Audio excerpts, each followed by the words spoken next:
You can buy an entire outfit online for less than a cocktail. Wear it once, toss it, and it barely dents your wallet. That's not fashion, that's a system. And for the first time, one country is trying to stop it. France is voting to regulate ultra fast fashion, targeting companies like Shein and Temu. What's up, everyone? I'm Reggie Casual, and today we ask the question, why the hell is France the first to call fast fashion what it really is? And what happens now? Before we continue, a quick word from our sponsor, Squarespace. If you've been thinking about turning that fashion idea into something real, whether it's a brand, platform, or just a place to build community, Squarespace is where you start. This isn't just a website builder, it's full-on brand building toolkit. You got stunning templates that don't look cookie cutter, built-in e-commerce so you can sell your pieces, members areas to build loyalty, and email campaigns to keep your people in the loop. All of it under one roof. And now with Blueprint AI, it gets even easier. Just answer a few quick questions about your style, your goals, your vibe, and Blueprint builds a custom layout tailored to your brand's identity. Fonts, colors, flow, it's all curated for you. No more blank canvas, no overthinking, just build and launch. So when you're ready to go from idea to execution, head up squarespace.com/thecasual to get 10% off your first purchase of a website or domain. Build the brand, build the community, do it all with Squarespace. On June 10, 2025, the French Senate took the first step in what could become a global shift. Their target? Fast fashion brands whose business model depends on mass production, low-cost labor, and psychological speed. If passed, the law will penalize companies like Shein and Temu up to €10 per item sold, with additional limits on advertising. Even better, they insisted on targeting only what they call ultra fast fashion, brands like the aforementioned Shein and Temu. It's the first legislative move of its kind, but for everyday consumers, it's business as usual. Haul culture is booming, trends still turn over in weeks, and influencers still treat clothing like content. To understand how we got here, you have to rewind back to the early 2000s. Brands like Zara redefined fashion by introducing the 2-week cycle, a model that didn't just follow trends, it manufactured them in real time. From there, companies like H&M, Forever 21, and later Shein took it to the extreme, because today, Shein releases up to 10,000 new products per day. Not per month, per day. The result? Fashion isn't seasonal anymore, it's algorithmic. And the cultural understanding of clothing has shifted. People don't just wear clothes, they curate aesthetics. Each trend becomes a personality, an era, a lookbook to inhabit and discard. But France's move signals something deeper. We may be reaching the edge of tolerance, because underneath the aesthetics is a reality we can't filter away. Fast fashion is not just a supply chain issue, it's a cultural formula, and like all formulas, it was designed.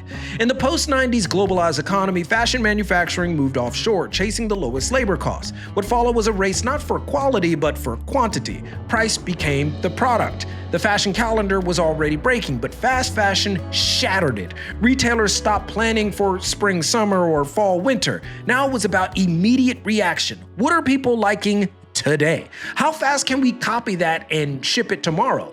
Zara pioneered the vertical integration model, design, manufacture, and distribute in-house. By 2010, that same logic was scaled by Shein, but with one key upgrade: data.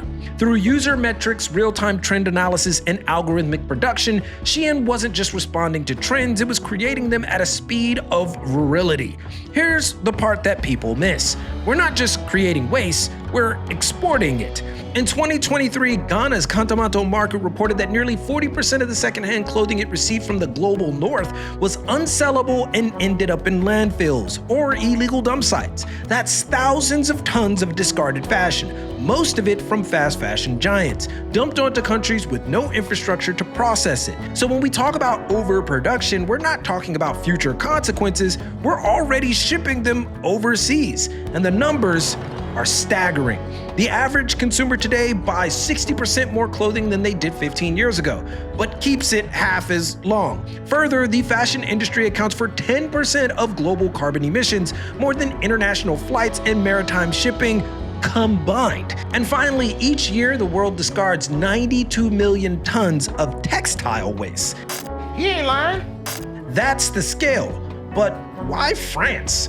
France has always seen fashion as culture, not commerce, and that should be no surprise to anyone. As the birthplace of haute couture, its laws protect everything from wine labeling to baguette recipes. So when fast fashion turned clothing into clickbait, it clashed with something sacred.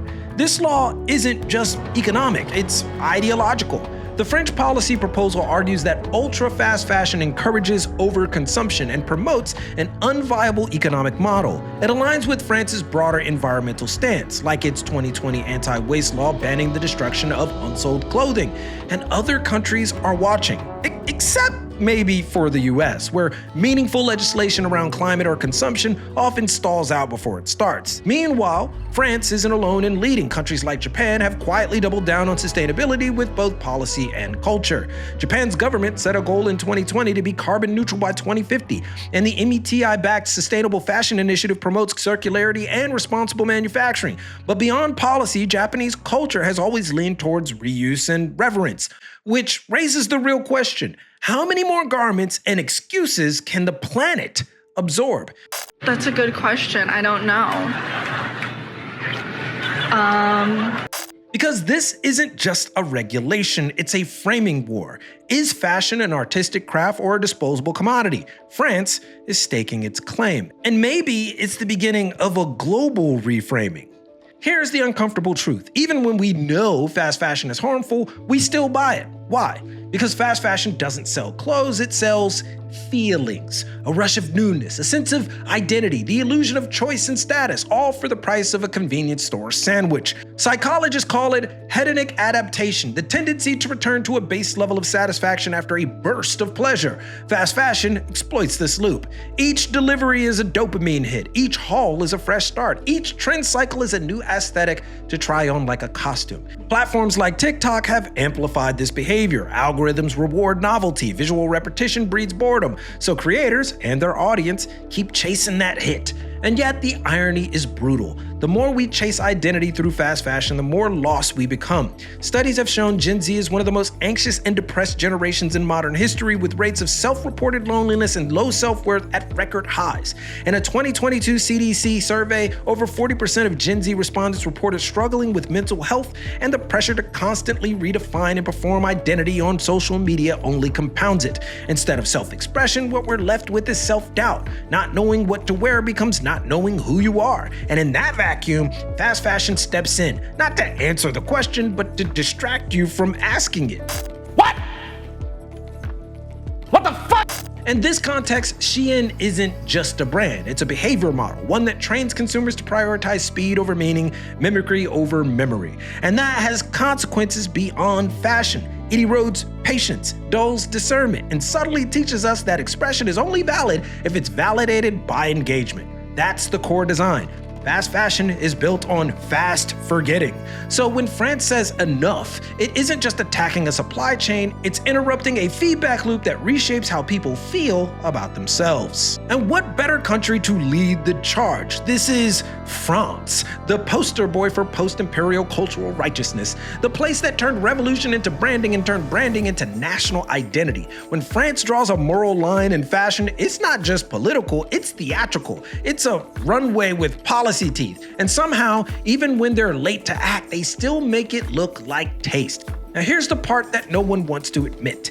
Fast fashion was never meant to last. Not the clothes, not the brands, not even the customers. It was designed to be disposable, and in doing so, it quietly made us disposable too. The entire model depends on obsolescence, not just of style, but of self-worth. You have to feel outdated, irrelevant, underdressed. That's what keeps the cycle spinning, which means the success of ultra fast fashion is built on a contradiction. In a world that claims to value individuality, it thrives by making everyone feel the same, equally replaceable, equally insecure.